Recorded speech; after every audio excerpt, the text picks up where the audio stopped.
Hey everybody, it's Oshin here, and I wanted to talk about. I'm starting to worry about this Black Box of Doom by Jason Pargin. Now, this book is hard to talk about spoiler free, so I'm just going to recommend this book up front if you enjoy ticking clock thrillers that are exploring how online culture has affected modern society. Those are like core themes of the book, and they're explored in really compelling and interesting ways. So, if that sounds interesting to you, then you should just go check it out. I will be spoiling some aspects that aren't revealed until about just under or about halfway through the book.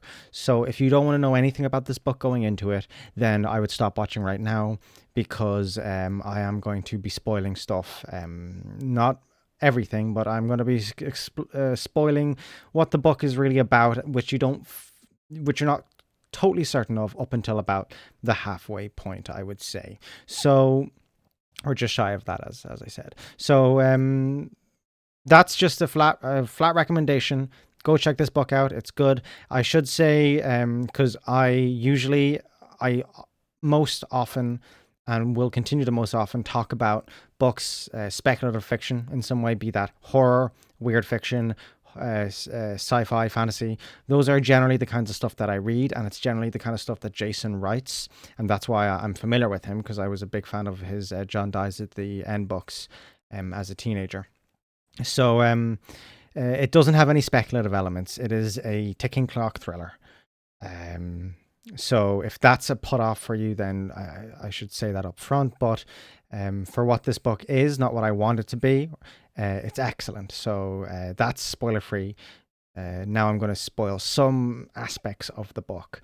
And I want to keep this relatively short because it's a pretty new book, and there is some pretty comprehensive discussions you could have about this, but that's more better suited for, I think, a discussion rather than a monologue, which I guess this is.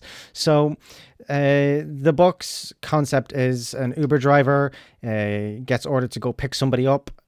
He's called Abbott, and when he gets there, he meets a girl who will come to be known as Ether, and she says she's sitting on this big box and is like, "I have this box. It needs to be driven across the country, America, and I'll give you a big fat stack of cash if you take me there. You can't ask questions about what's in the box. You can't bring any trackable devices, so no phone or anything like that. So they will be disconnected entirely from the internet as they make this journey, which feeds into what the book is about. So that's the concept of the book. And uh, what you think is the titular black box of doom is shepherded across the country by these two people. And as I said, this is spoiler territory now, so be careful. I'm not spoiling the end or anything like that. I'm more spoiling what the book is, the core of the book is about.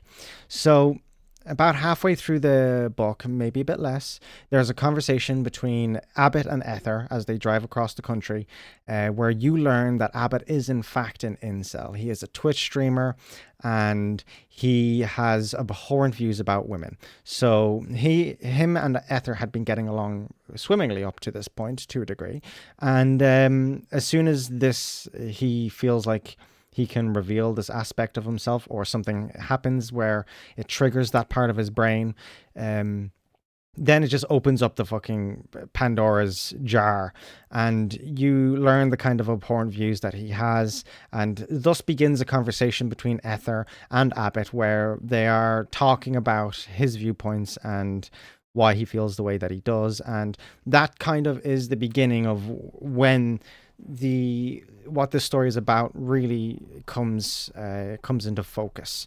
And it's not necessarily just about incels or that specific viewpoint. It's more about how Abbott became that way and why he thinks the things that he does.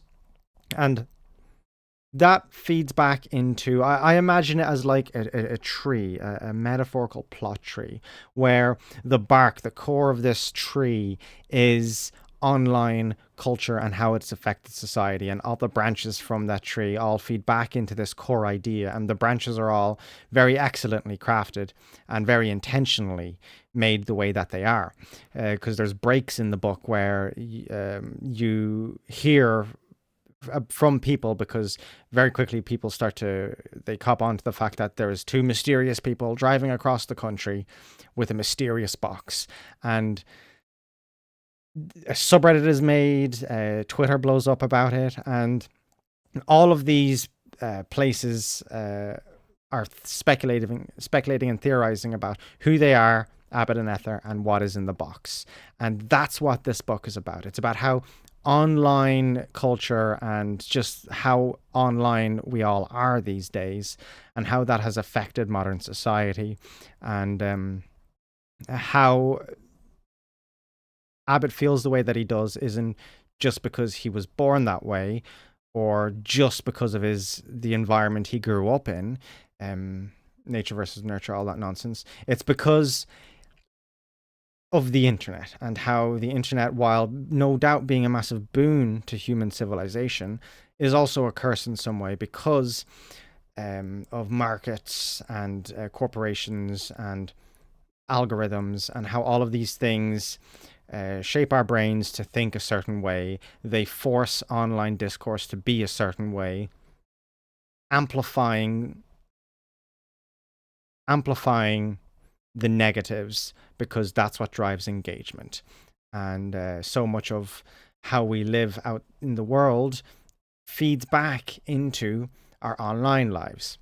And in a way, the online world is more real than the real world, because of the power that it has. And that's what this book is about. It's about online culture shaping society and people, on an individual level, on a group level, and on a societal level. And I really, really enjoyed how Jason explores these ideas, how all of these branches feed back into the core concept of this plot tree so strongly. Excuse me. So yeah, that's my brief thoughts on the book. I don't want to say much more than that, because I have spoiled something in saying what I have said, but you've no idea what's in the box, you don't know how it ends, and you don't know how the interpersonal relationships of these characters develop. And there's other aspects that I haven't talked about at all, because I am aware if someone stumbles across this video, it might be because they just looked up on YouTube, starting to worry about the Black Box of Doom review, and there's not a huge amount of them that I could find anyway on YouTube. So if you have stumbled across this and you've gotten this far, there's plenty more for you to unpack and for the story to unravel in front of you. There is the titular Black Box of Doom. I really, really liked the reveal of what is the Black Box of Doom, not what's in it, but what it is, in fact. That was the moment where I was like, okay, cool. You got me, Jason. You did good. I really like what you did. And as always, last thing I'll leave you on is Jason always does fun things with his titles. And I'll always think about my first read of the third John Dies at the End book. It's called What the Hell? I think it's called What the Hell Did I Just Read? It's something like that. But while reading the third John Dies at the End book, I was reading it and I was like, often I would just stop and think, why is it called this? What's with the title? I don't understand why he called it this book. Why he called it this title? Why he called this book this title? And then I get to the last. Maybe it's not the last page, but like one of the last pages, like the last 3-4 pages of the book, something happens. It might even be the last line. I haven't read it in a few years. I don't remember. But there is the very end of the third John Dies at the End book. There is something that makes you go, oh, that's why it's called this. And it's a really fun moment that I really enjoyed. And he does that again in this book, but it happens far earlier, and it allows for him to explore the titular Black Box of Doom and its implications more thoroughly than if he had done the same thing that he did with the third book in John Dies at the End series. So I really like that, how the title plays into the story and what it means. And as soon as you understand the Black Box of Doom, then you can kind of just start to sink into what the story is trying to do. So That's my thoughts on it. The pros are consistent, the characters are compelling, the interpersonal relationships develop in interesting ways. It has a satisfying ending for the most part. And yeah, I'd recommend this book. Just coming up in 10 minutes, so I'd like to cut this off there. I think that's decent recommendation. You should check this book out if anything that I've said is interesting to you. And I'd love to have a more thorough conversation with somebody about this book someday. I might do that here on the channel, but we'll see. I'd need to find someone who's also read the book then. But yeah, thanks for watching. Check out the book. Thanks for the really great piece of art, Jason. You did good. Goodbye. So now I'm going to awkwardly go over here and hit stop recording.